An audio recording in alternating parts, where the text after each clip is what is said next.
Kalam health and education charitable trust తరఫున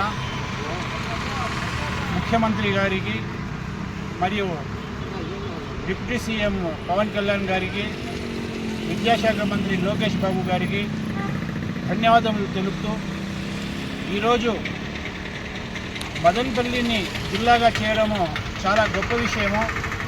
election ముందు ఆయన చెప్పిన మాటలు నిలబెట్టుకున్నాడు మన ముఖ్యమంత్రి గారు. అతనికి పాదాభివందనం చేస్తూ ఒక ముఖ్యమైన విషయం ఏమిటంటే, జిల్లాని మదనపల్లి జిల్లాగా చేసిన శుభ సందర్భంలో ఒక శాస్త్రవేత్త, ఒక నిపుణుడు, మీరే రాష్ట్రపతిగా నియమించిన వ్యక్తి మీరు. కాబట్టి మదనపల్లి జిల్లాను మదనపల్లి కాకుండా ఏపీజే అబ్దుల్ కలాం జిల్లాగా మీరు ప్రకటిస్తే చాలా బాగుంటుందని చెప్పి మా ట్రస్ట్ తరపున, మా ట్రస్ట్ సభ్యుల తరపున విన్నవించుకుంటూ మీకు ధన్యవాదాలు తెలుపుతున్నాను. జై హింద్, జై భారత్. ఈరోజు అబ్దుల్ కలాం ట్రస్ట్ తరపున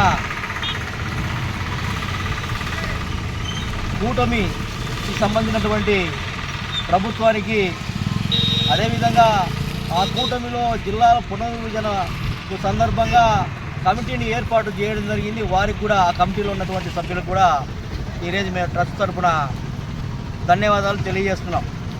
ధన్యవాదాలు ఎందుకు తెలియజేస్తున్నామంటే, ఈ ప్రాంత ప్రజల చిరకాల వాంఛ ఏదైతే ఉందో మదనపల్లి జిల్లా చేయాలని చెప్పేసి ఈ పక్కనటువంటి ఈ ప్రాంత ప్రజలంతా కూడా కోరుకున్న సందర్భంలో మరి ప్రభుత్వము ఒక కమిటీ వేయడం, ఆ కమిటీ ద్వారా ఈ మదనపల్లి జిల్లాను ప్రకటించడం, ఆ కమిటీ నిర్ణయాన్ని కూడా చంద్రబాబు కూడా ఆమోదం తెలపడం జరిగింది.